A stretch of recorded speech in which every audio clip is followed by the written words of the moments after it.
Hello my lovely readers and queers, welcome back to my channel. I am Franny and today I'm going to share with you all the books that I read in the month of March. So this is going to be my March wrap-up and I think it's going to be a hopefully short yet very rambly video because in March I was just lazy, terribly, awfully lazy. One of my resolutions for 2024 was to write down reviews or at least, some thoughts about each book that I read as soon as I had finished it. It really helps me to remember more about each book long term, especially when I'm filming my wrap-up at the end of the month, and I didn't do that in March at all about any of the books that I've read. Memories, right?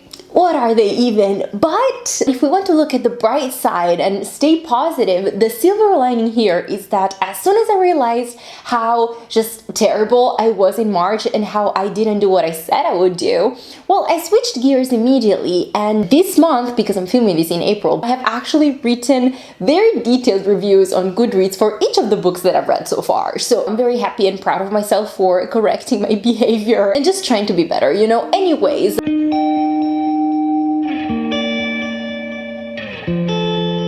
In March I read a total of 5 books, 4 of which were audiobooks, and I did enjoy the majority of what I read. 4 out of 5 I really enjoyed, and I have a new favorite book of all times. Well, actually 2 maybe, but 1 just blew it out of the park. Okay, I was not expecting it at all. It's going to be a comfort read for me. I'm going to go back to it many times and I could not be happier. So 5 books, 4 audiobooks. I want to say an average rating of, I didn't calculate it actually, I should. I'm gonna do it now. Okay, so an average rating of 4.3 stars, which is pretty great. I have to say that I love the fact that I am enjoying, if not loving, most of the books that I'm reading this year. I think I'm finding my niche. I'm narrowing down the things that I like in a book, what sort of stories, and I'm just going down that road, and I'm just loving that journey for me. Just to quote one of my favorite shows of all time, which is Schitt's Creek, if you didn't get that reference. So, I'm gonna have things to say about this one. So, the first book that I read in the month of March, that I finished in the month of March, is Murder Crossed Her Mind by Stephen Spotswood.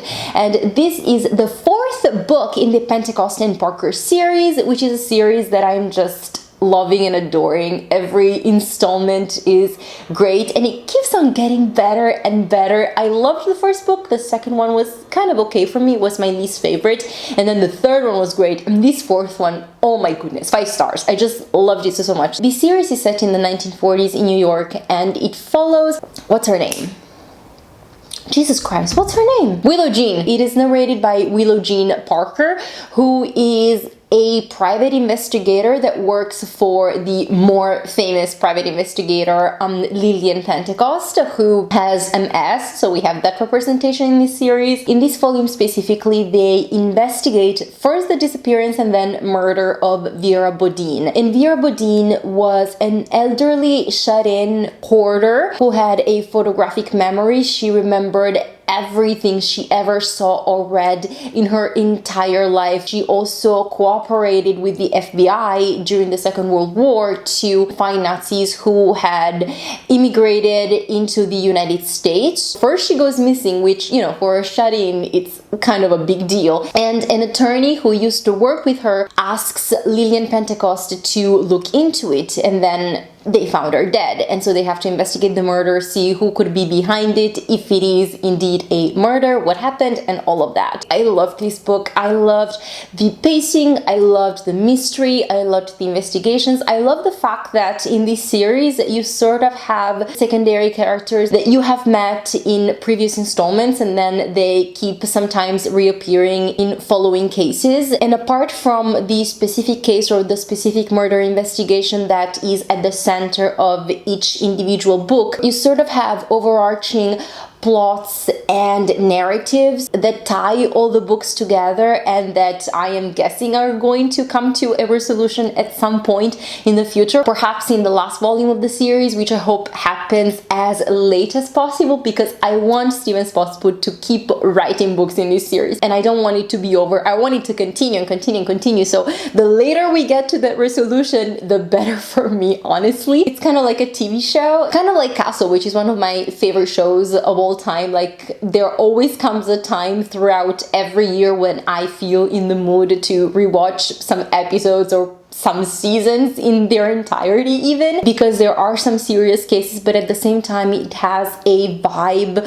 of comfort and coziness, and this Pentecost and Parker series has the exact same vibe for me. There are serious cases, and it has a very specific historical setting that comes with its, problems, particularly because Willow Jean Parker is queer, and sometimes you have secondary gay characters or trans characters, and it's the 1940s in the US, so you can imagine what issues come with that. And it manages to have those elements accompanied by a very humorous, sarcastic, quirky tone that characterizes all these books in this series, and I just love that. It just works for me so much. I do have one thing that I have to say about this book specifically, which kind of rubbed me off the wrong way, and I hope that I can express my thoughts in a coherent, clear way. Because coincidentally, while I was reading this book, I watched one of Jessie's videos where they talk about books that they loved but cannot ethically recommend because of X, Y, and Z. These books have some problematic aspects or elements within them. And I don't want to say that this book is quite the same, because I don't feel like I cannot recommend it because it has something problematic within it. But it does have something that made me pause for a very specific reason. Let me tell you what that is. It's not a spoiler in any way. This book is set in the 1940s, as I've said, and one of the things that I love about this series is the author's writing style, as well as the clear, huge amount of research that he did to write these books. For instance, at some point in this book, the Women's House of Detention is mentioned. This used to be a prison for women and queer people, actually existed for only 2 or 3 decades in Greenwich Village. And it is just mentioned in passing in this book. The reason why I caught it is because there's a book about the Women's House of Detention that I want to read, that is actually on my 24 books to read in 2024 reading challenge. It is an important part of New York queer history, and the author was aware of it and mentioned it in passing in this book. So that gives you an idea of the type of research that he had to do to make sure that these books really feel like they are set in the 1940s in New York. However, the thing that bothered me is that in this book, at some point, there's the N-word a couple of times. It is only in a specific scene, in a specific point of the book, and that word is used in a purely descriptive way. It doesn't have any connotation whatsoever. It is just used as a substitution for the word black. One of the sentences in which the N-word is used is along the lines of, in that apartment, in that building, lived a black family. But instead of the word black, you have the N-word, which kind of puts me in a tough spot for a reader that tries to be sensitive to the choice of words in books. I do understand that the author chose to use that specific word for historical context, for historical accuracy, and the book for how it's written, for the writing style, and for the voices of the characters, and particularly for the voice of the main character who narrates the story from her perspective, really feels like it's written and set in the 1940s. But this book is not written in the 1940s. We know that it's written in the 2020s. And it makes me wonder, right? If the author had used the word black in this specific instance instead of the N-word, Would it have made a difference? Would I, as a reader, feel that the author should have used the N-word because it was historically correct? I don't think that I would have cared or even noticed, perhaps, if the author had used the word black instead of the N-word. Instead, I think I noticed the N-word because the author chose to use the N-word instead of just using the word black. I think that the thing that made me pause and rubbed me off the wrong way is not actually finding the N-word in the text, but the decision, the choice that the author made of using the N-word instead of using the word black. Because the text would not have been affected in any way if we had just chosen to use the word black. Even if we want to justify it with historical accuracy, the fact that he did choose to use that word just shows me a lack of sensitivity, considering that yes, the novel takes place in a specific historical time, but we as readers are also very aware that the book was written in the 2020s. And we also live in a society in which there are, unfortunately, very specific social issues regarding race and discrimination, but luckily we are also more aware of these issues and are trying to do something about it and act accordingly. I do think that in this case it really was unnecessary, because you will find at some point throughout the series derogatory terms used to refer to queer people, but those are used in a conscious way to offend, to discriminate, and so you have to use that word to make the reader understand what was the historical context. Like, in that sense, I accept the use of those words because it serves a purpose. It serves a very clear purpose. But in this case, the N-word created more disruption in the reading experience than the simple use of the word black would have caused, or would have not caused. I think I spent too much time on this. I hope that what I wanted to say came across in a clear way, and I do hope that what I just said does not deter you from reading this book and start this series if you haven't. I do think it's a very worthy series, worthy to be read and to be loved.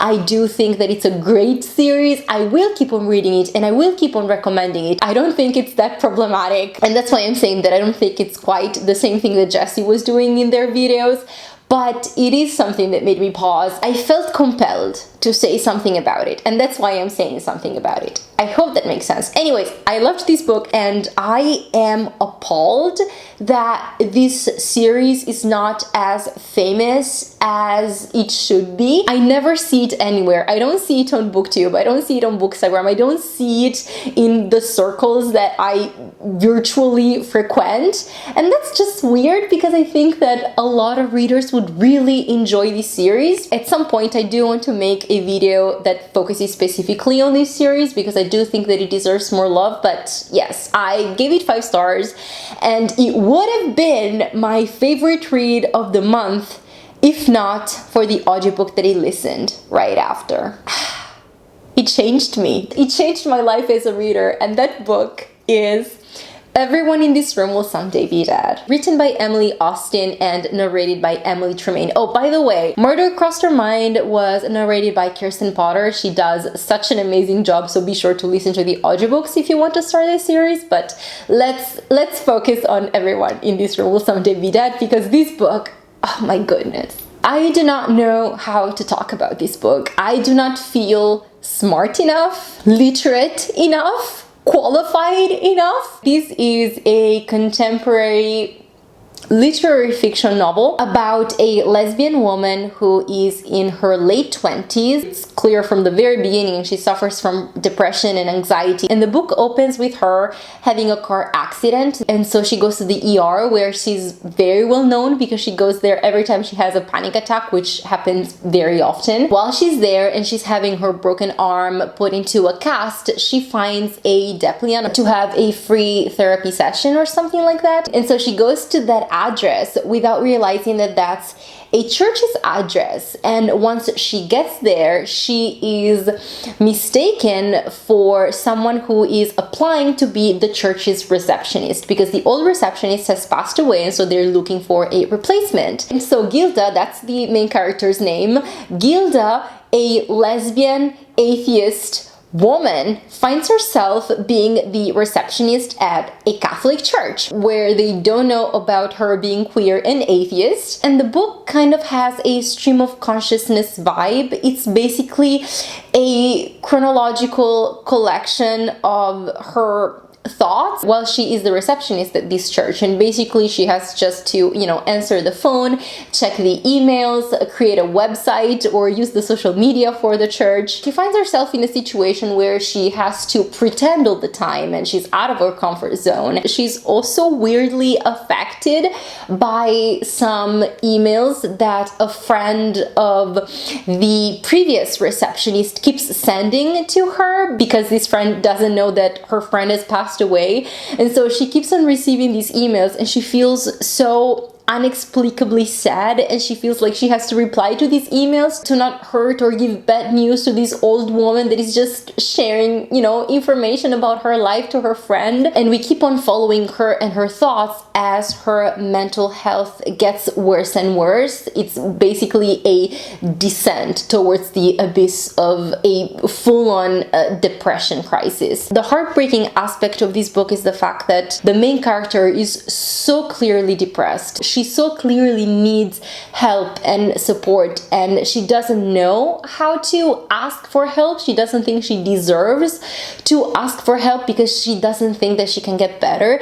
And the people in her life, her family, the doctors at the ER, her co-workers, nobody can quite realize that she's struggling, that she needs help, that she needs support, and therefore they do not offer her any of what she needs. And what hit me is the fact that I could relate so much to the main character.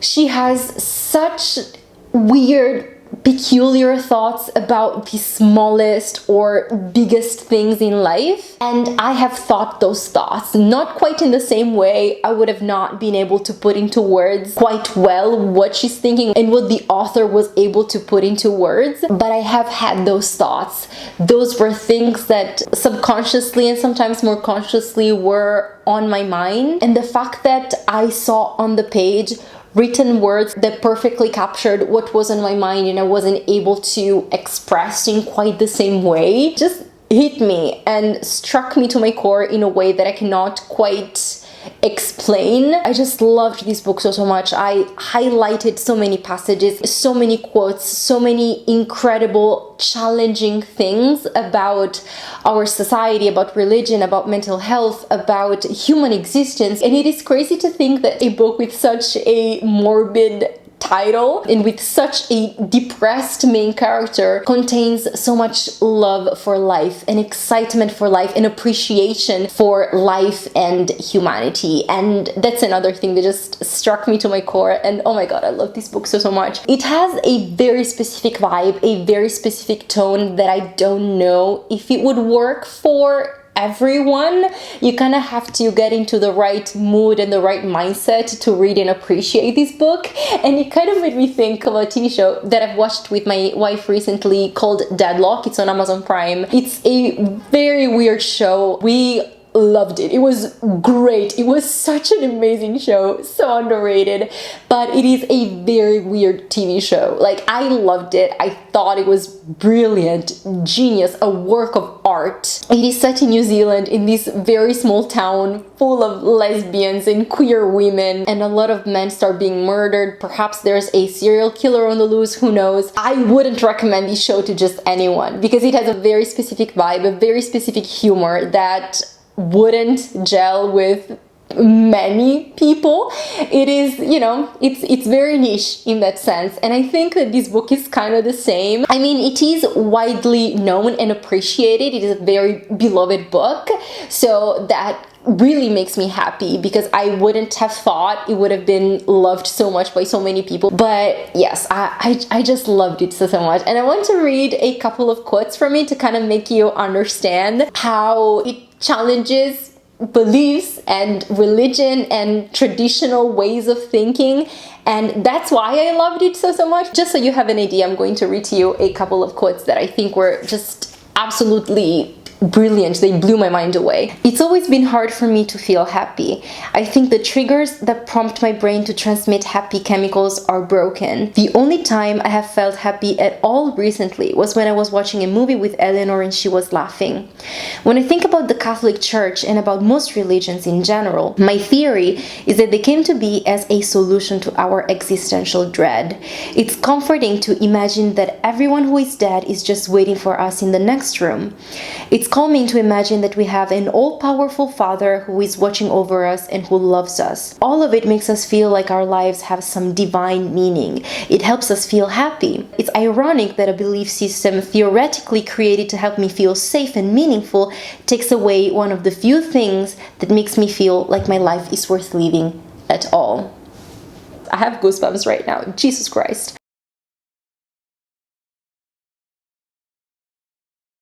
Last one, I promise. I felt like I was never in the moment I was in. I was always looking back or worried about the future. I remember it was windy and the grass was swaying, ladybugs were clinging to the swinging blades or flying away. I felt incredibly sad and aware of how strange it was to feel so sad in such a bright, pleasant setting. I came to the realization that every moment exists in perpetuity regardless of whether it's remembered. What has happened. It occupies that moment in time forever.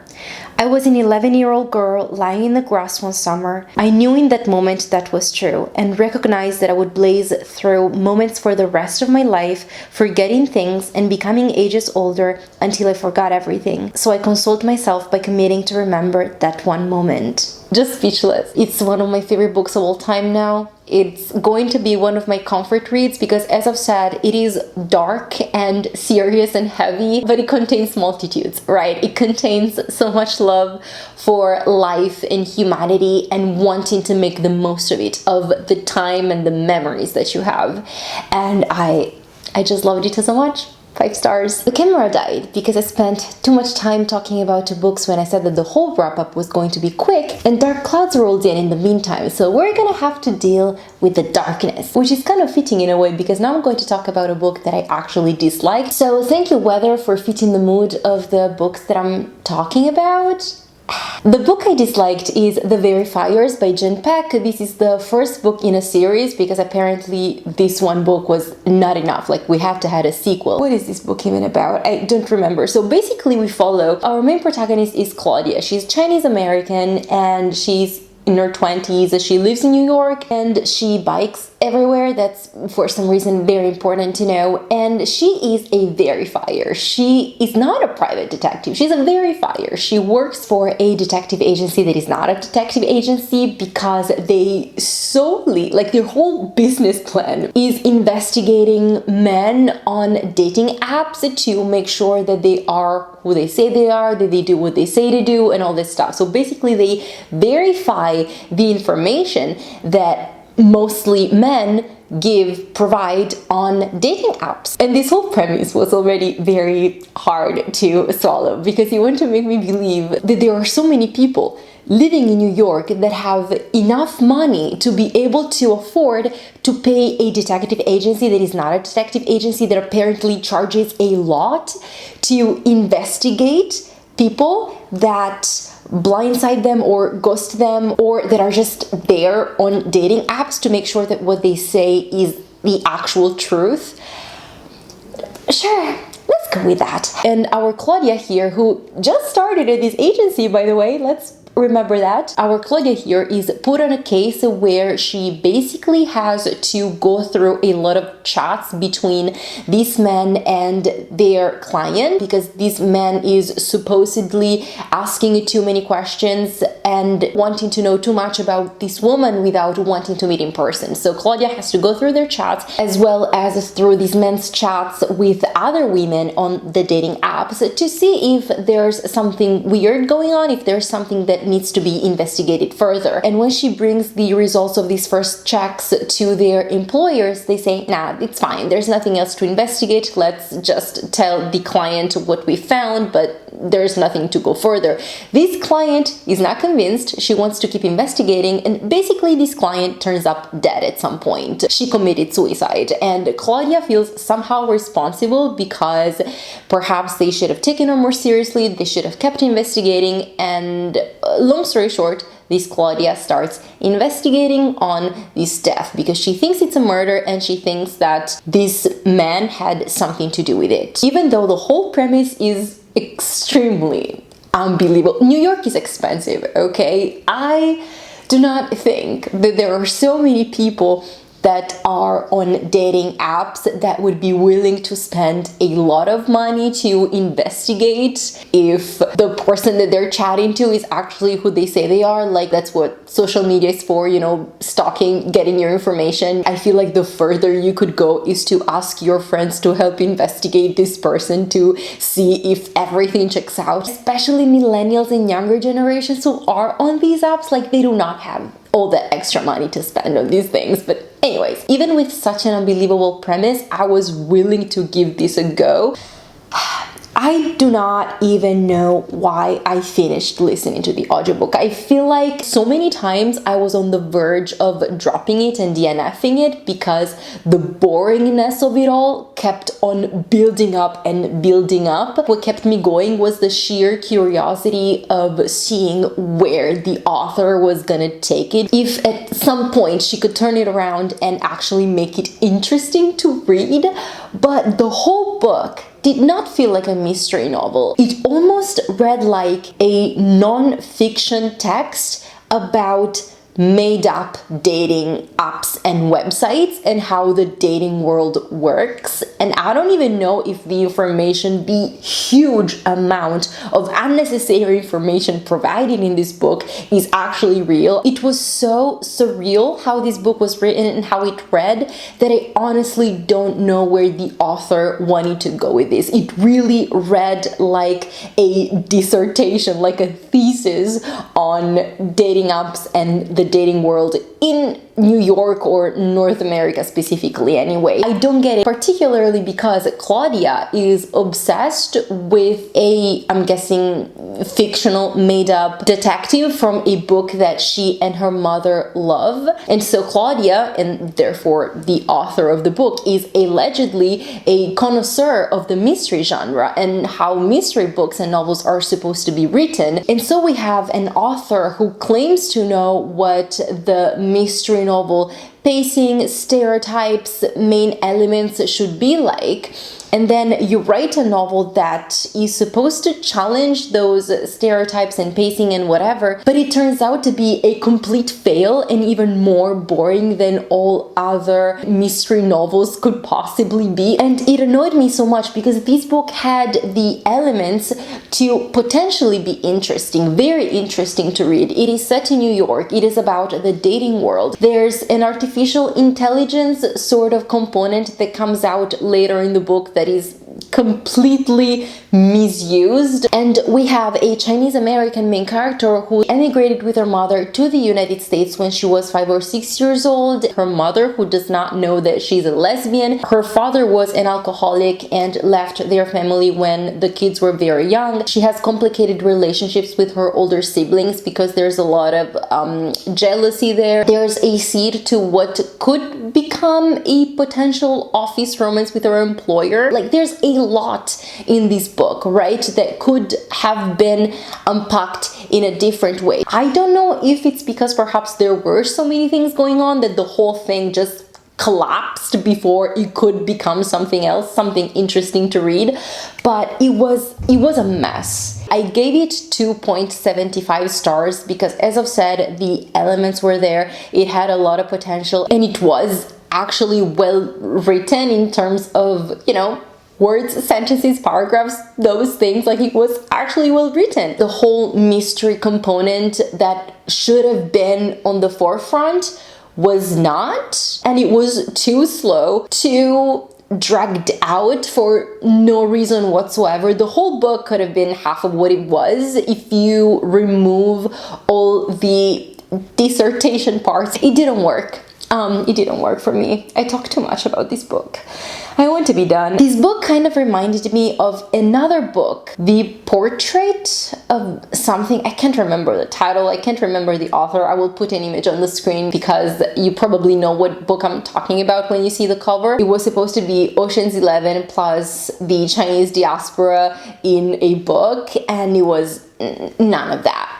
None of that. A dragging story that actually went nowhere. So yeah, it was a disappointment. Moving on. Next up, we have Her Own Happiness by Eden Appiah-Kubi, and this is the sophomore novel of this author. Her debut was The Bennett Women, which I really, really liked. I think I had given it 4 stars. This one, I'm gonna give it 3.5. If I'm being generous, it was not as good as the debut. Let me get that straight. Even though this might be, I don't know if it's the only, but it's for sure the best COVID novel that I've read. And what I mean by that is that it is not about COVID-19, but COVID-19 is definitely there in the background, an important part of what leads our characters to certain choices or to finding themselves in certain situations. It is definitely a determining factor to changes in society in terms of media consumed, in terms of TV shows consumed, in terms of eating habits, particularly the younger generations, millennials, and even younger than that, who are just out of university or who had just entered the workplace, the work environments, and are now struggling either to find new employment or to find any employment. And there's an air of uncertainty and change in structures and ways of working. It is set in the second half of 2021, so the worst of the epidemic is kind of in the past, but we see characters that are still wearing masks, that are quarantining, that are self-isolating before going to meet or reunite with family members. There is that feeling of feeling safe to finally be close to your loved ones now that you are vaccinated and you are not at risk of spreading the virus and all of that. So it is definitely a component of the book, even though it is not for sure one of the main components, because this story is about our character Maya. Maya is moving back from Hawaii to Washington, where her family lives, to try and find an employment because the place where she was working at closed. The type of skills and knowledge and education that the employers in Washington are looking for are different from what she was doing in Hawaii. So she finds herself in a situation where she has to adapt and look for a new place of employment, and her best friend Ant followed her to Washington because Maya was his point of reference. She was his anchor, and he couldn't have stayed back in Hawaii without her. Now, I have to point out here that Ant is aro ace. He's on the asexual spectrum, and he didn't tell anyone the real reason why he was moving from Hawaii to Washington, because nobody would have understood. Nobody would have understood that he moved states for a very important friendship to him, because people usually do that for relationships, and in that case, it's socially acceptable and very easily understandable. It's actually something that it's encouraged. Like, you have to follow your loved one if they have to move or transfer because of work or other reasons. And Ant does not do the same. He does it for a very important friendship in his life. I loved that. I loved that premise. What I didn't love is that Ant turns out to be Maya's love interest further along in the book, and I did not like that switch. I did not buy their chemistry, their desire for having intimacy. I don't think it's a spoiler, but I'm going to say that there's no sex in this book. This is not a romance. It is a contemporary book, so it focuses on other things. It focuses on their lives, their job situations, their friendship, their emotional journey, their self-growth, but Ant becomes Maya's love interest, and they do develop feelings for each other. And for how it happens, it felt like Ant already had some romantic feelings for Maya, and he just didn't want to ruin the friendship. He just wasn't sure how his aro ace identity would play out in a relationship, in a potential relationship with Maya. So he did not actually move to Washington because of friendship. You know what I mean? Like, would have loved for it to have been because of a beautifully queer platonic friendship, but in the end it's not what it was, and that was one of my major issues, because I would have loved if that would have been, you know, the road down which this book was going, and it turned out that it wasn't in the end, even though it had made me thought that because of how things were initially stated in the story. But yeah, I didn't... See? I'm still filming. You're interrupting. I love you anyway. Right. Hurry up. Yes. Battery life. Okay, love you. Love you. Hi guys. Don't forget to subscribe. What was I saying? Basically, I didn't like the romance aspect. There's this whole relationship between Maya and this new job position that she finds, where she basically has to shadow an entrepreneur. And this entrepreneur wants Maya to go through a beauty week reinvention or something like that. So basically Maya has to go to this person's house and like get her hair done and get a new wardrobe, a new closet of fancy elegant clothes, because when people look at her they have to see what she can be, you know, because she was like a broke-ass bitch or something. Some positive things. I loved Maya's relationship with her parents, who were very supportive of her and her life choices and her moving back home and, you know, needing help and assistance, especially considering the particular times in which they were living. I love how this book is so fat positive. I loved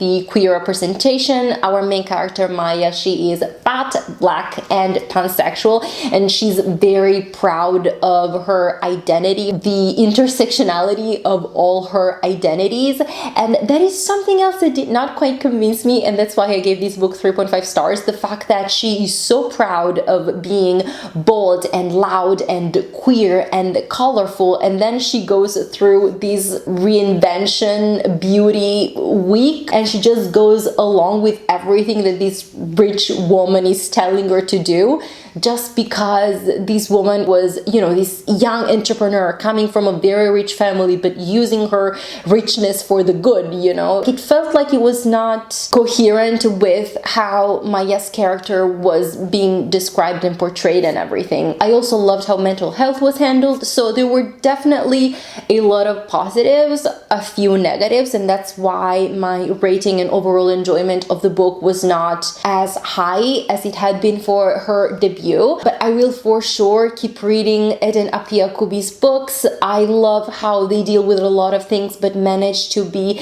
very lighthearted and very fast-paced and very just enjoyable to read in the end. And I did listen to the audiobook of this one, and I have to shout out the voice narrator for this audiobook because I think she did an incredible job.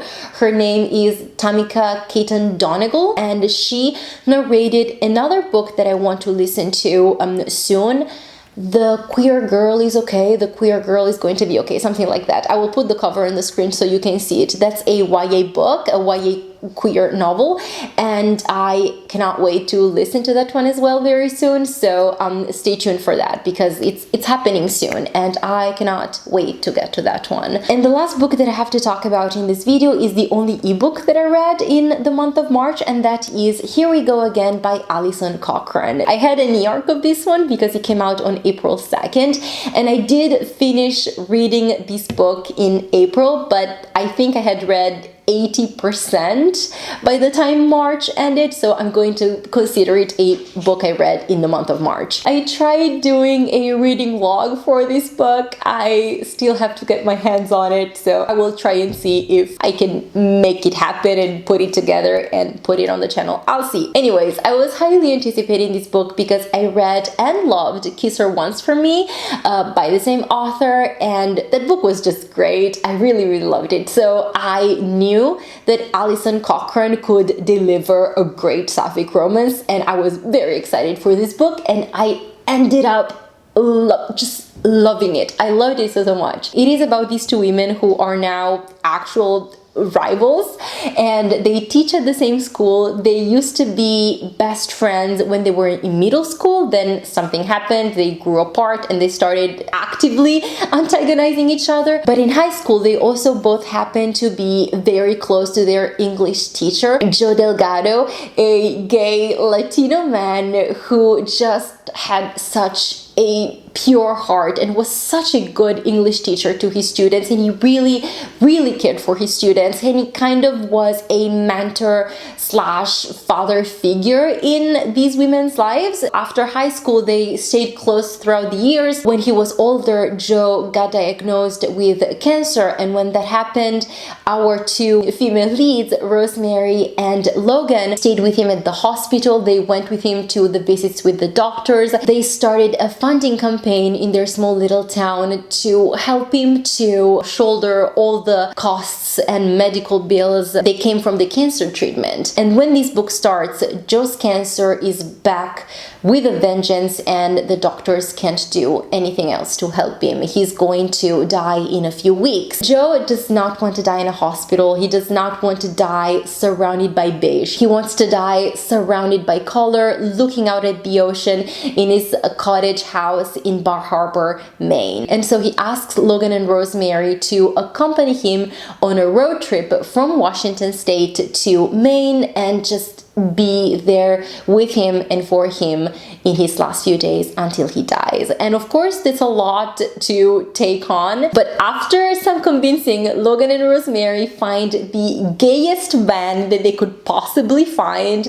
and go on this road trip with Joe. And of course, the road trip is not as straightforward as they had planned it to be. Rosemary is the type of person who wants to have everything planned, who wants to be in control of everything. She had made a huge binder with all the stops and the hotel reservations and everything. And Logan, who is the more impulsive one, kind of indulges Joe in all the detours that he wants to take. And there's actually a very important detour that Joe wants to make and has not shared with Logan and Rosemary, and they will find out about it along the way. I was a bit scared as I was reading it because, of course, you have an old man who is about to die because of cancer, and you know that is happening. Like, there's no miracle waiting for you at the end. There's no saving grace. That is something that is happening, and you know that you will have to face it at some point down the line reading the book. You know it's coming, you know it's happening, and you are dreading for that time to come. And I just I was impressed by how the author was able to handle that in a very respectful yet extremely realistic way, and how the author did such a great job at balancing the heaviness of the death and the cancer and the space within the book that is dedicated to that whole aspect, and the humor, the lightheartedness, the romance, the very complex backgrounds of the two women. Both Rosemary and Logan have ADHD, and it manifests in different ways in the both of them. Rosemary has a past of drug addiction, an alcoholic father, and Logan is to this moment still scarred by her mother's abandonment for another family, and so she keeps everyone at arm's length. She doesn't get close to anyone. She doesn't do relationships because she doesn't want to start caring for someone and then they end up leaving, so she's really scared about that. So she acts as if she doesn't care about anything and anyone, including Rosemary, because she doesn't want to be hurt again in the same way. And this is another romance book that, as I was reading it, I could see myself in so many of both main characters' traits in different ways, but I saw so much of myself in them. And the whole time I was reading it, I was like, oh, my wife needs to read this because she will see things that are going to make her think of me and us and our relationship and everything. And so there was that whole thing playing out that kept me company throughout the whole time I was reading this book, and I really loved that. I cannot wait for her to read it. The only thing that didn't bother me, but I was like, why? It is not believable. It seems forced. It's the fact that every time that Logan swore and she swears a lot in this book. She has to use a famous queer person's name. Instead of saying things like, oh, for God's sake, she would say, Shay fucking Mitchell or Queen fucking Latifah, and I'm like, how is that possible? When you swear in that way, it just comes out, you know, you don't think about it. So the fact that every time she was coming up with different names of different famous queer people to use in her swearing, I was like, that doesn't seem quite believable. That was my only pet peeve, but the whole book was incredible. I loved how it was written. I loved how it was fun and lighthearted and very deep and sad at different times, or sometimes even at the same time. And as I've said, I loved how the author was able to give the right amount of space to the romance, to the friendship between these two women, to their self-growth, to Joe's cancer and him dying, and Rosemary and Logan being there for him and with him until the very end. The whole thing was just so well done. I was so impressed, and I truly think Alison Cochrun is one of my favorite romance authors because I just love how she writes her romance, how she